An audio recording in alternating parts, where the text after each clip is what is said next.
سلام به اشاق علوم غریبه، تیا هستم. امروز در مورد یکی از گنج‌های ماورا می‌خوایم صحبت بکنیم به عنوان بصیرت دیدن آینده، که هر کدوممون چطور میتونیم تو زندگی ازش استفاده بکنیم و یک قدم درست با مشورت ماورا میتونه 10 پله ما رو از دیگران جلو بندازه. فکر کنید واقعا تو زندگی ما بارها و بارها قرعه کشی هایی صورت میگیره و اگر ما برنده اینها می بودیم میتونستیم بهترین عشق رو داشته باشیم، بهترین شریک زندگی رو انتخاب بکنیم، بهترین رشته تحصیلی رو انتخاب بکنیم، بهترین کار رو شروع بکنیم، بهترین زمان و بهترین جا با بهترین افراد سرمایه گذاری کاری بکنیم.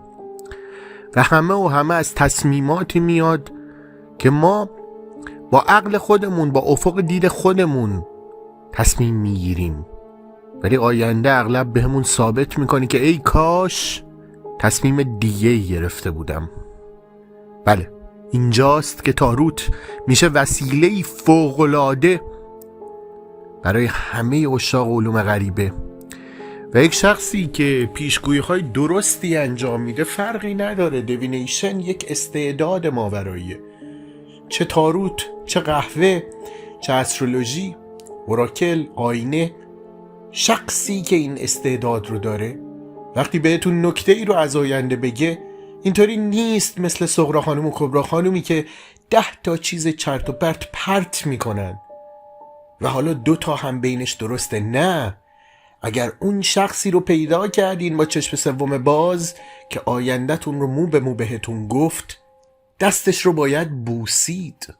این افراد نادرن. از زمانی که کرسی استادی ماورا رو دارم با خودم میکشم سعی کردم چند نفری رو به این شکل آموزش بدم که استاندارد خودم رو داشته باشن، که بدونم به پین پوینت مطلبی رو در مورد آینده میگن درسته. و این پیشگوها در زمان یونان پرستیده میشدن، ولی امروز در حد یک سرگرمی مبتذل پایین اومدن. به فال به هر پیشگویی به این چشم نگاه نمیشه که داره یکی از مهمترین اتفاقات صورت میگیره. اگر یه شخصی پیدا شد که قدری از آینده‌تون رو گفت و 100%، نه 90%، 100% درست بود، یعنی به چشم سومش میتونید اعتماد بکنید. یعنی آب بدون مشورت با اون نخورید. چنین موهبتی دارید. در زمان سفر کنید و ببینید کدوم آینده براتون بهتر بوده و ازش استفاده نمی کنید. چقدر اشتباه و چقدر ساده شده برای مردم ایران. من میدونم در ایران فقط استاد نماها وجود دارن و اگر 1-2 نفر هم در حد قابل قبولی از علوم غریبه هستن شاگردان منن. خودم روشون کار کردم که استانداردی که باید داشته باشن رو دارن و وقتی میام شخصاً یک پیشگویی بزرگ میذارم، البته نمیشه زیاد بهش گفت پیشگویی چون سرنوشتش رو خودم دارم تعیین میکنم. مثل مسابقه‌ای که گذشت و قهرمانی هادی چوپان عزیز رو پیشگوییش رو گذاشتم.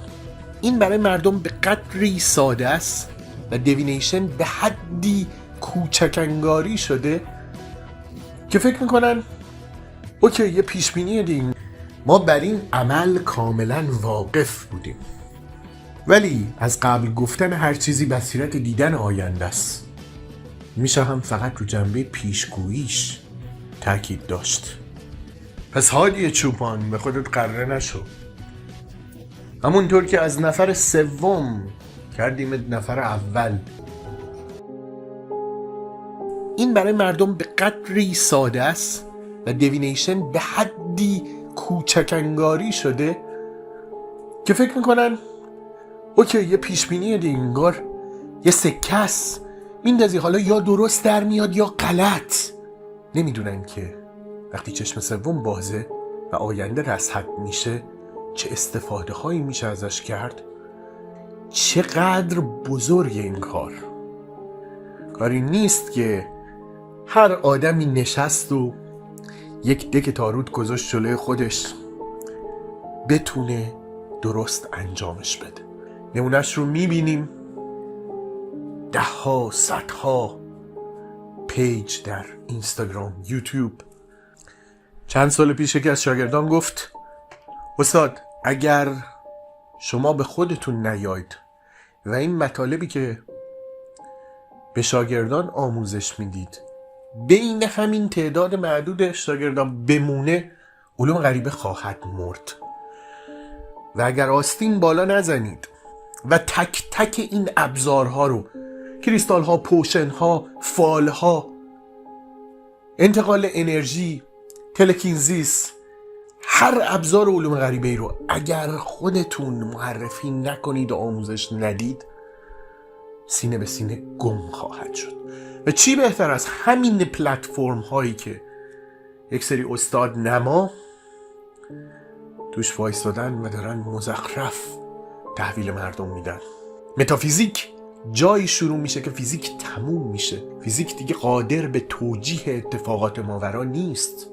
یعنی شخصی که متافیزیک کار میکنه باید فیزیک رو به انتها رسونده باشه. فال و بصیرت دیدن آینده رو از ابتذال خارج کنید. حالا نمونه قدرتمند یک پیشگویی آینده رو از شاگردم دستیارم خانم مرتضوی بشنوید.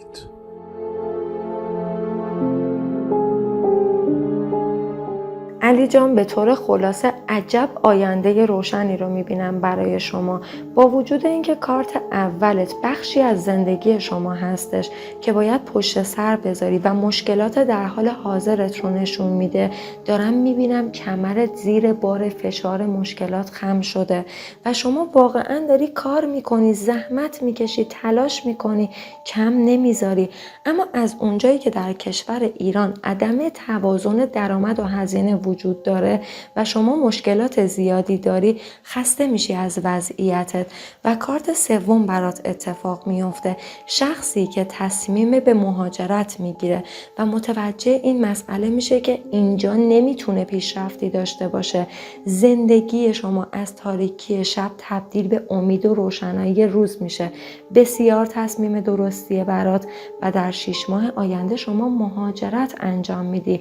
تمام مشکلاتت رو پشت سر میذاری، مهاجرتت قطعی میشه، کشور جدید با آغوش باز پذیرنده شما هستش.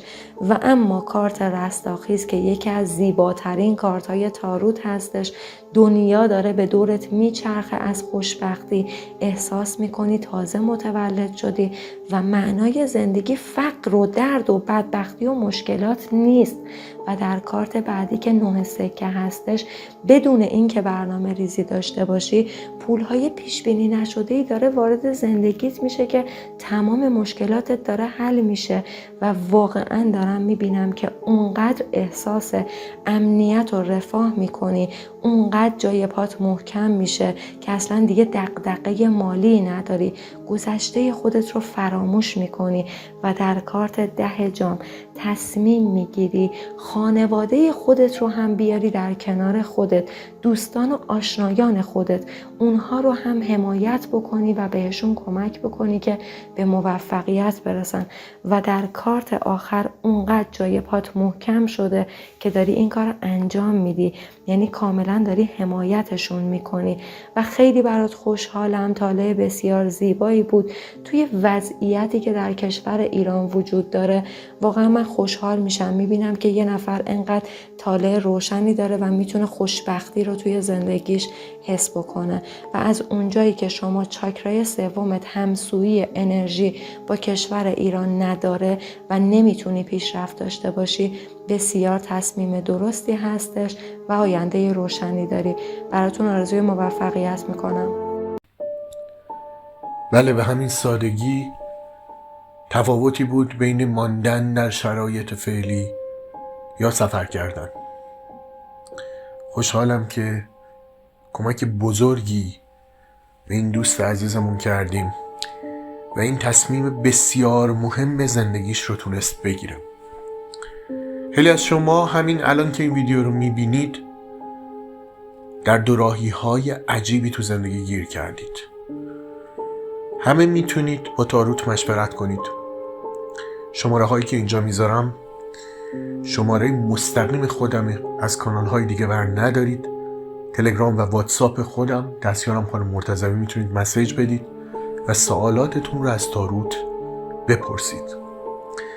و برای اون دسته خاص از علاقمندان که دوست دارن تاروت استاندارد و اصیل رو یاد بگیرن، باز کردن چشم سومشون رو یاد بگیرن و بصیرت دیدن آینده رو حاصل کنن، دوره جدید آموزش شروع شده.